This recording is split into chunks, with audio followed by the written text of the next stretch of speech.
SIR SIR SIR SIR নাকি NRC, কোনটা? বাংলা জুড়ে শুরু হয়েছে এসআইআর, আর এই এসআইআরের আতঙ্কে বাংলার মানুষেরা দুশ্চিন্তায় রয়েছে।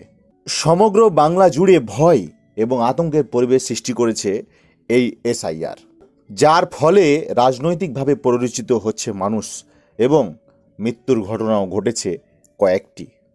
ভোটাধিকার যাচাইয়ের নামে বাংলার মানুষকে যেভাবে বিপদে ফেলতে চাইছে বিজেপি তথা কেন্দ্র সরকার, আজকে বাংলার মানুষ সত্যি দুশ্চিন্তায় রয়েছে, সত্যি বিপদে রয়েছে।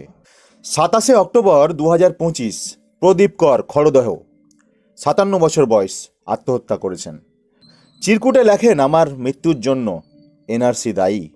28 অক্টোবর 2025 কোচবিহারের 63 বছর বয়সী এক ব্যক্তির আত্মহত্যার চেষ্টা, আতঙ্ক এসআইআর। 29 অক্টোবর 2025 বীরভূমের এক প্রবীণ ব্যক্তি এসআইআর আতঙ্কে হয়রানি হয়ে আত্মহত্যা।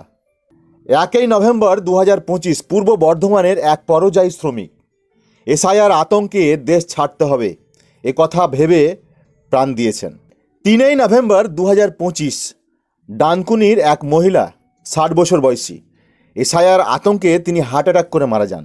3 আগস্ট 2025 কলকাতার রিজেন্ট পার্কের 63 বছর বয়সী এক ব্যক্তি দিলীপ কুমার সাহা এনআরসি আতঙ্কে আত্মহত্যা করেছেন। এই আতঙ্কের পরিবেশ সৃষ্টি করতে চেয়েছিল বিজেপি বাংলায়, আর যা কিন্তু বাংলায় তৈরিও হয়েছে।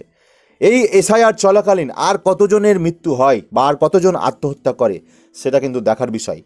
এই পশ্চিমবঙ্গের সকল বাঙালিদের ওপর যারা রীতিমতো ভারতবর্ষের বিভিন্ন রাজ্যগুলোতে অর্থাৎ বিজেপি শাসিত রাজ্যগুলোতে অত্যাচার করিয়েছে, বাংলা ভাষায় কথা বলার জন্য বাঙালিদেরকে জ্বালিয়েছে, বাঙালিদেরকে ভারতবর্ষের বিভিন্ন বিজেপি শাসিত রাজ্যগুলো থেকে মেরে মেরে তাড়িয়ে দেওয়া হয়েছে, বাঙালিদেরকে বাংলা ভাষা বলার কারণে বাংলাদেশে পুশব্যাক করে দেওয়া হয়েছে, তাদের কাছ থেকে ডকুমেন্ট চাওয়ার নাম করে তাদের অ্যারেস্ট করা হয়েছে, এমনকি ধরে জেলে ভরে পেটানো হয়েছে সবগুলো বিজেপি শাসিত রাজ্যে।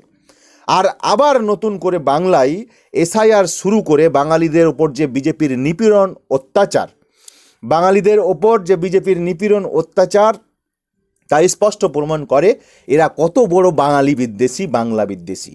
আজকে বাংলার উন্নয়নের টাকা এরা আটকে দিয়েছে, আজকে বাংলায় প্রাকৃতিক বিপর্যয় হলে এরা পাশে দাঁড়ায় না, আজকে এসআইআরের নাম করে বাংলার মানুষের মধ্যে আতঙ্কের পরিবেশ সৃষ্টি করেছে এই বিজেপি।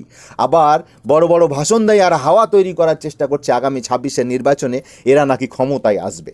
একটা কথা ভাবুন তো, বাংলার মানুষ যেভাবে বিজেপিকে পরপর প্রত্যাখ্যান করে গেছে, পরপর ছুঁড়ে ফেলে গেছে, পরপর তাদেরকে বয়কট করে গেছে, তারপরেও বাংলায় শুভেন্দু অধিকারী, সুকান্ত মজুমদার, শ্রমিক ভট্টাচার্যের মতো নেতারা বাংলায় যেখান সেখানে গিয়ে বড় বড় ভাষণ দিয়ে বেড়ায়। এটা বাঙালিরা কি করে তাদেরকে সহ্য করছে?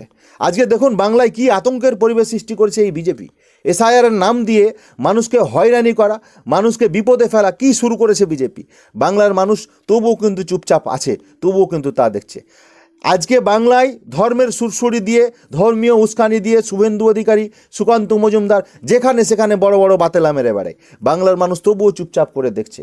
আমি বাংলার মানুষের কাছে একান্ত আবেদন করব, আপনারা সজাগ থাকুন, সচেতন থাকুন, এবং এই সমস্ত নেতা, এই সমস্ত পার্টি যারা বাংলা ও বাঙালি বিদ্বেষী, যারা বাংলা ও বাঙালিদের উপর অত্যাচার করে, যারা বাংলা ও বাঙালিদের উন্নয়নকে থমকে দেয়, যারা বাংলা ও বাঙালিদেরকে দুচোখ পড়ে দেখতে পারে না, যারা বাংলা ও বাঙালির ভালো চায় না, এদেরকে আগামী 26-এর নির্বাচনে ব্যালট বক্সে ভালো করে জবাবটা দিতে হবে। এবং এরা যেভাবে বাঙালিদেরকে বাংলাদেশে তাড়ানোর চক্রান্ত করেছে, ভারতবর্ষের নাগরিকত্ব কেড়ে নেওয়ার চক্রান্ত করেছে, আগামী 26-এর নির্বাচনে এদেরকে বাংলা থেকে তাড়ানোর চেষ্টাটা বাংলার মানুষকেই করতে হবে, ব্যালট বক্সে এদের বিরুদ্ধে ভোটটা দিয়ে। জয় বাংলা। মমতা বন্দ্যোপাধ্যায় জিন্দাবাদ, অভিষেক বন্দ্যোপাধ্যায় জিন্দাবাদ, মামাটি মানুষ জিন্দাবাদ। সকলকে ধন্যবাদ।